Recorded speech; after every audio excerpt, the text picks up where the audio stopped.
Joy, the government is officially shut down, but as they say in show business, the show must go on. And I'm not just talking about our show where we get together and talk about the town hall, but according to the Cyber AV Town Hall, the CMMC show is still going to go on regardless if there's a lapse in government funding, right? And so we're going to get into that and everything else that they talked about at the Cyber AV Town Hall. It's good to have you back. Yeah, it's good to be back and no surprises with the government shutdown. I don't know about you. I was like, I don't think they're going to come to an agreement, but also no surprises that CMMC keeps on rolling. Yeah, I think that because, what you said, that this isn't a surprise to anybody, especially the people that kinda prepared the program. We're just yeah, we're good to go, and we're gonna kinda get into that, to let you know how the program's still gonna move on because they cover that in this town hall, but, we're gonna just dig in right now with, a little bit of the first topic in which they covered, which was the CMMC Title 48, 48 CFR CMMC final rule, just an update on the rulemaking and what's to happen. And, we're right around the corner, Joy, from November 10th. And November 10th is when it's going to go live. And as of right now, we're just hanging on because I think we're accustomed to something coming on last minute, little tidal wave coming in and messing up progress and things not firing off how they need to. But according to Eric Crucius, who joined the town hall to talk about this, there should be no surprises. Everything aligns with all signs pointing to go for November 10th. I don't think that you see anything to think otherwise, right? No, I think there's been a lot of recaps of what does Title 48 mean, and they all are pretty consistent. Eric represented it well last night. I thought he did a great job. He always does a good job. I'm a big fan of his. Mhm. But I love that the big takeaway here is that what we're seeing is that primes are really going to drive this more than the inclusion necessarily in the contracts. So it'll be interesting to see what happens on the 10th. Yeah, I've said this quite a lot, actually, Joy, and I agree with that takeaway that the primes are responsible for their subs. That is going to be the biggest takeaway here, whether it be the compilation of the UIDs associated with certification status, whether it just be chaining their supply, excuse me, um, managing their supply chain to the point where they're in tune enough to know whether or not they're secure or not, and they can depend on them for contracts. We have firmly believe that even in the webinar in which we covered on the 40-year CFR rule last week, um, we firmly believe, and I'll say me because I don't want to speak for everyone, but I firmly believe that there's this issue where there is some communication coming down, and the communication coming down is being relayed from the DoD, and this is directly to primes and giving an update as to how CMMC is going on. And I feel as though people that are maybe 1, 2, 3, even 4 layers removed from that DoD prime level of communication are taking it as it's a direct communication to them. The direct communication, the only takeaway is you need to prepare for CMMC, we see a lot of the primes now moving HII, Lockheed Martin, all of them saying, "What do you guys got going on? We need to know immediately." Mhm. So, Yeah. speaking of, and we talked about it at the top of the show, Joy, the government now is officially shut down, as of, midnight following the CMC or the Cyber town hall. Not par for the course. This isn't the first rodeo that we've been through for this, but it is the first rodeo where we have, the CMMC program really about to kick off, right? And it could, depending on how this drags on, could have, the government shutdown could carry on into our effective date for the CMC program, right? But we got a couple assurances from Matt, Travis, during the town hall, and realistically, right? Uh, they believe, and there's things in place for them to believe that there's going to be minimal impact to the CMC program, and that it should stay fully operational and functional, regardless of the length of the shutdown. Was that the impression that you got? Oh, yeah. I mean, I liked seeing actually that DIBCAC is still gonna be out there doing assessments of the C3PAOs and maybe OSCs. I don't know. EMAS is still up, functional, available. They have a lot of things, just the wheels are gonna keep on moving. I wonder if the CMMC PMO office is impacted, as they say, um, if that means that there's going to be a little bit of fun being had on Stacy's part. I doubt it. I think that they're like, they have so much to do, but I always wonder if I was in their shoes, if I would use this time to like, "Oh, I don't know, maybe I'll just go hang out by the beach for a while."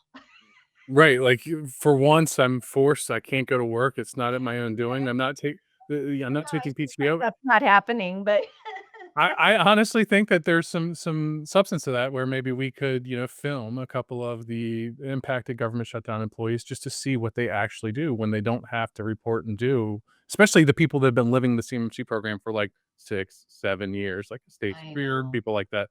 I don't I mean to hope make that it light of it though, because I do think that for the people No. who are being impacted, just I wanna be clear, I have a lot of empathy for being in their shoes. I can't imagine how it feels, especially with a lot of the looming conversation around the layoffs or so, Yeah, just wanted for to me, share about it's the that. unknown, right? Like, it's Yeah, there's no, "Okay, well, I gotta get through this till then." I think that that's the thing that leaves me a little uneasy for it, and definitely have 100% empathy for all those people that have been impacted.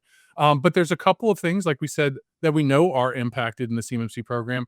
Obviously, the Cyber AV and the Keiko still fully operational, and the PMO office, kinda as you mentioned, impacted. No full details as to how it's going to be operating, fully functional, whatever it may be, but there will be some impacts there that have been reported. And the one thing that I don't think that anybody in the ecosystem, me especially, feels needs to be impacted by anything or have anything as a roadblock for it to be successful, is the tier three screening processes. And this is one of the situations where it was kind of relayed during the town hall that it was unsure if there's going to be any impact to it. Dear Lord, baby Jesus, I hope there is none. That's all I could say about that. Like, if there's anything that comes from this, and again, not making light of the situation, but I feel like it just got to the point where it's fully functional, and it's like 2 steps forward, 2 steps back type situation. In this case, that screening process cannot afford to take 2 steps back. IMHO, that's just how it is.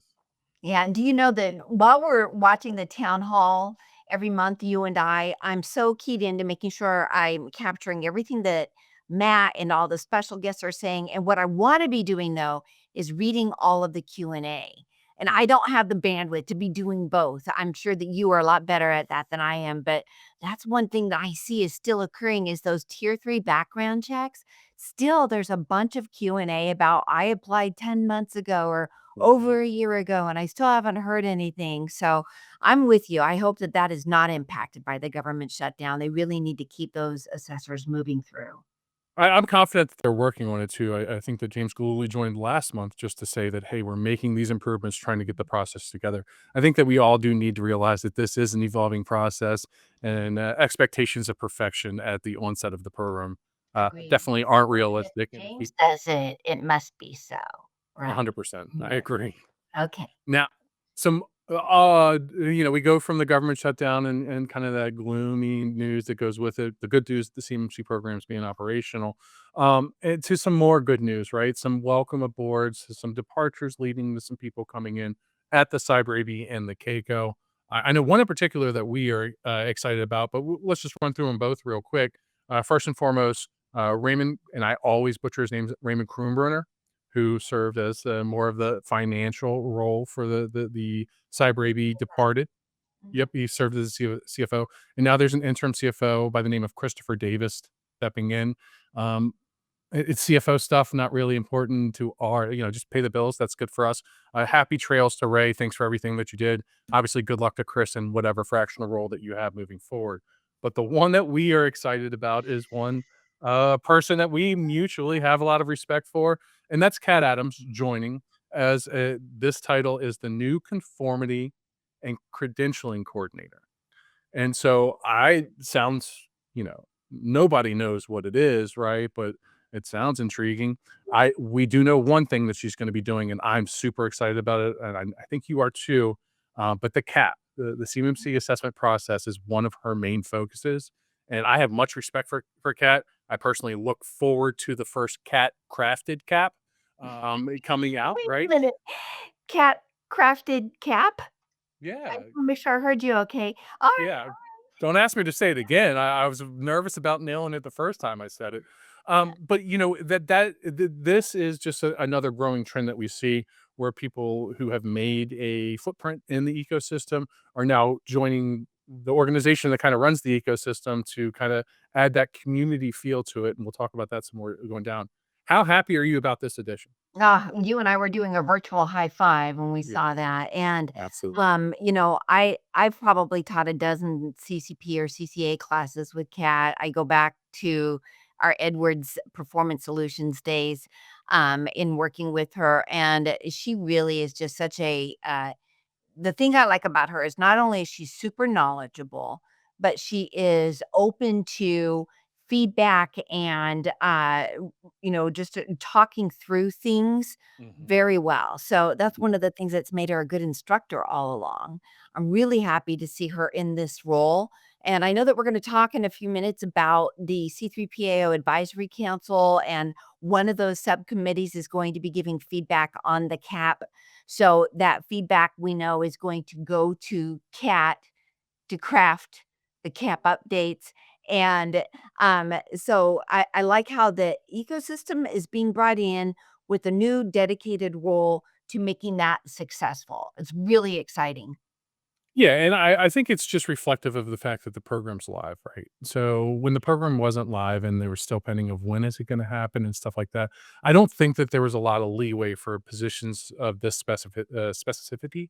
I can't talk today, but we can't have specific positions if we're trying to do umbrella coverage for things while we're trying to, get the program up and running. Now that the program's going to be up and running, we need to have these specified positions filled, and I'm glad that it's being filled with people that have made such a great impression on the ecosystem. I would be willing to say that Cat's probably taught 50% of the certified people in the ecosystem. I I would wouldn't you imagine that?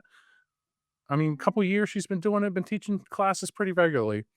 So let's talk about some of that ecosystem in which she may or may not have been influenced. One of our favorite things, the update, the numbers, how they looking, right? So the CMMC ecosystem update. As of now, 82 authorized C3PAOs, three more from last month. Mhm. One keynote that was added here that I think is something to keep track of. Matt Travis thinks by the end of the year, we're going to reach 100 authorized C3PAOs. Good number. Yeah, I think that it's actually great progress. And another part of the great progress, the assessment status report, because we're finally back in the positives, had a little hiccup last month, Joy. The hiccup was some duplicates. Who knows what that was? But as of this month's town hall, 366 final status CMMC certifications issued. That's up 96. That's 96 total issued in September alone. 16 certs that are in conditional limbo. I don't know, maybe they got that 10-day window to go back and do the 10-day things that you're allowed to do, or some other things are pending that need to get it done. And there are 75 currently CMMC assessments in progress. So if I do a little bit of math, bear with me, dear Lord, baby Jesus, help me out. 75 plus 96 is 171, 171 plus 16 is 187. In the month of September, at some point in time, there was a total of 187 CMMC assessments that took place. That's crazy. That's 6 a day almost. Yeah, that sounds, it's a lot. The thing that impresses me is if we are at a total right now of 366 that are final for the Mhm, year since the program started, and 96 of those took place in September, were mhm. authorized in September. That means Wrapped that up in September, more than completed. 25%, more than a quarter of the total went through in 1 month now. So we're seeing some big numbers coming in, and that means that there's those OSCs, the contractors out there are eager. It's wonderful to see. Mhm, and I think it's also seeing that not just I think maybe in the beginning of assessments being able to take place, we saw those few key C3PAOs, that were filling up, and being able to operationally function, at full speed at the beginning of the program, and I think now what's happening is we're seeing more and more C3POs get authorized, but we're also seeing more and more C3POs that are getting up to full speed, staffing full teams, staffing more than one full assessment team, able to produce more output because we're growing the ecosystem in other ways. Other notable ways in which it's growing: 31 new CCAs this month, 31 new assessors, 98 CCPs. So that's 120 total people that could participate in the CMMC assessment. If you do the math, that's 30 teams, right? 4 people a team, 3, yep, 30 teams. And we have reached a milestone, a benchmark, something that is worth keeping track of. Not only are there over 1,048 to be exact, CCA applications in the queue, 52 of them came this month. So we are now over 1,000 people that want to be a part of the assessment ecosystem or to have that knowledge to help their organization because we know not all of them are going to assess. This is great growth, Joy. It really is. Um, the dedication that I'm seeing in the consulting community Mhm. to learn more through the CCP is finally at the pace that I expected and wanted to see it. There's so much Yep. more that you learn in the CCP class than you would in the RP or even just trying to do it yourself. It's and also the value of the peer networking, I just think that the CCP is the way to go. It's good to see. Yeah. And it's nice for a national program to get such great national support, right? But Mhm. it's even better when a national program gets international support. And so we talked about some of that international, support that the CMMC program seems to be getting, because obviously there are defense contractors outside of the United States in certain cases that operate and do whatever they have to do. And what's crazy is we're seeing growing participation from places like South Korea, Sweden, Taiwan, Canada, especially. I mean, obviously, we know Canada's got a little bit of a nudge there, but if you look at South Korea, Sweden, and Taiwan, it's just forward thinking to help the customer that they know they're going to have to help, Yeah. or just they want to be protected, and I'm all for it. And two of those 82 authorized C3PAOs reside outside of the US. Did you know that? In We have Canada? one in Canada. Yeah, one in Canada for sure. I thought both would be in Canada, and then we got the breakdown, and one's in Taiwan. Huh?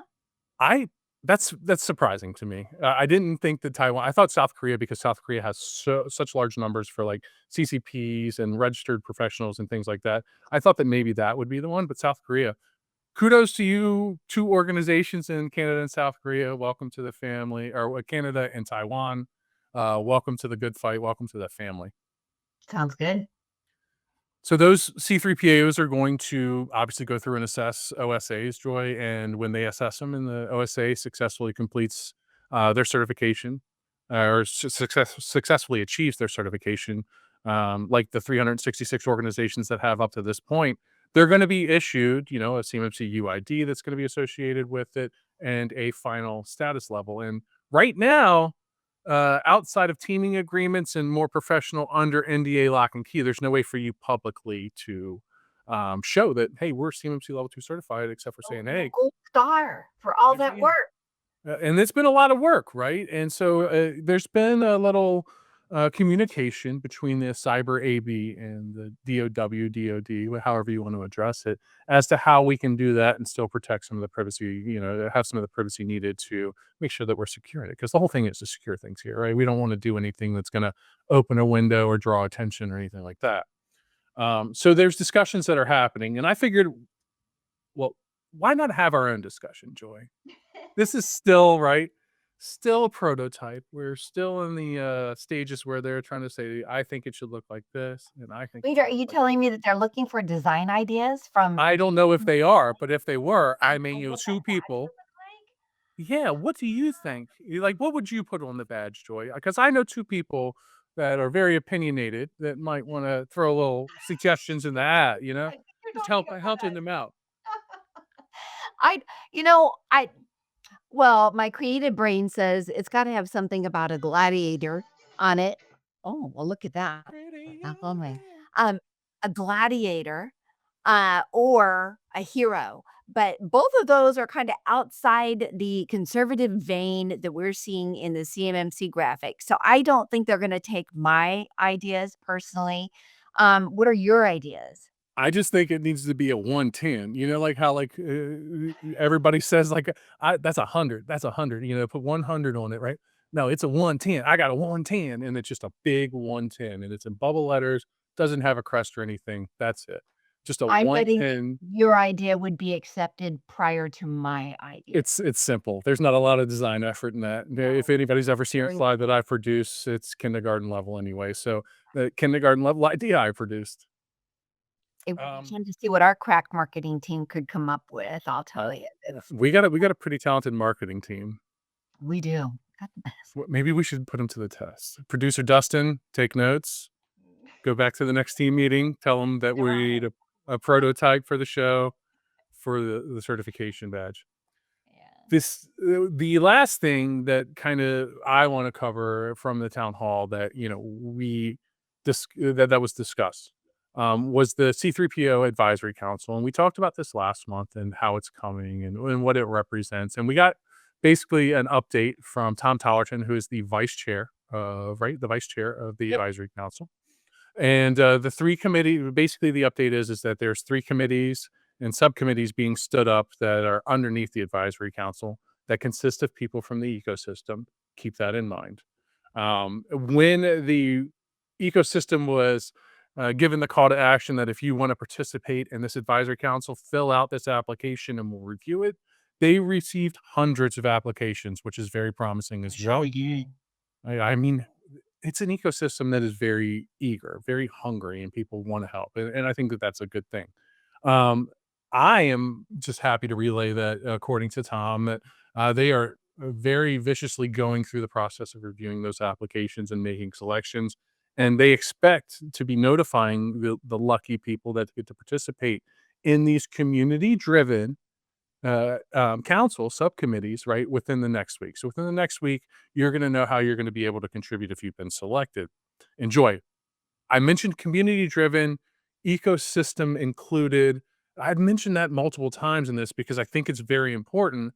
And I think and I hope that you agree, but this council and the sense of community inclusion that it has is very refreshing because I know from people that the OGs, as I'd like to consider myself, coming from the beginning of the standing up of the AB and how things were going, one of the biggest complaints was maybe we are not hearing from the ecosystem as much as we should and taking that input.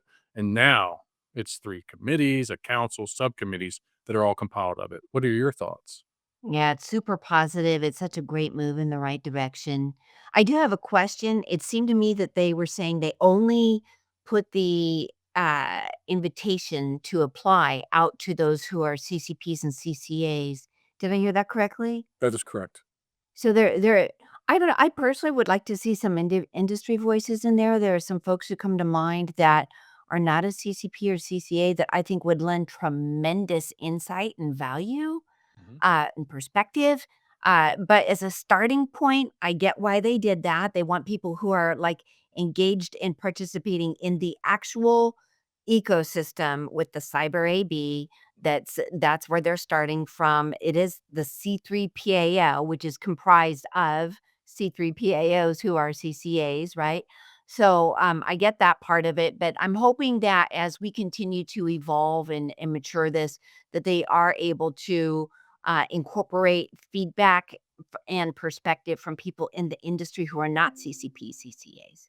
Yeah, I while I agree that there are people that are outside the ecosystem that obviously should have input in this scenario, if this is a advisory council in which is designed to mold and guide the ecosystem, then I can understand why the voices only come from there, right? Why the first call for voices comes from there. Also, because you got to get a mass produced, email out there, call for speakers, applications, whatever. You have already the client list that you want to send it to, and so I think that that's just a part of ease, and then a part of the fact that why do we go outside of it now? Maybe the council chairs at some point will be like, we need outside counsel from outside the ecosystem. And maybe there's a process that has to be worked out. Oh, I don't know. I'm not privy to it. But there's always room for improvement. What I will say, great start. yep. And then so that's really right, Joy. That's kind of all there is to talk about from this month's time. Oh, Well, what right. happened to what once in a while, Matt Travis puts a zinger out there, and by Okay. zinger, I mean he actually makes me laugh out loud. Okay. Every before like his keynote at CS what before it was CS5, Seek West. Okay. He had me laughing out loud at this whole airplane runway, analogy that he was using for CMMC, and then I'm Sure. looking at the slides last night, and he's like, the ESP conversation, like, once more with feeling, like, so is he gonna be more passionate about it? What kind of emotions are we gonna be seeing come out of him? It was really funny just the way that he termed that on the agenda to kick off the conversation again, yet again. And I'm thinking, what would evoke such feeling, such need to dive into the ESP conversation? Jason, I'm not sure. Why are we circling back again? Joy, when sometimes when you tell people stuff and you make it a point to point things out to people on multiple occasions, right? First couple times, they're like, "Oh, well, yeah, let me educate you." "Oh, maybe I didn't do a good job. Let me educate you again." "Maybe my tone's not right." This time with some feeling, right? And everybody likes when we do something with some feeling, and especially when we talk about ESPs and ESPs not being CSPs, but not saying that they're being a CSP, saying there's I lost track of it, Joy. Here's the deal, Yeah. and we're gonna kind of cover it if this is crazy, it's because it's still happening, and it is a very big problem. I'll be very serious about it. It's a huge problem, not only because it's still kind of being allowed to go on within marketing schema and conversations that are happening, but it's also a huge problem because we are at such a critical point in the program's launch that people are now that weren't early adopters, that weren't early people taking action, are now looking for, the quickest, most efficient, cheapest, easiest way possible for them to keep their contracts. And people are preying upon them, and they're preying upon them using deception for lack of awareness. And so, this is a very vital topic. I'm glad that they spend a lot of time on it. We're going to spend time just emphasizing two things. Okay.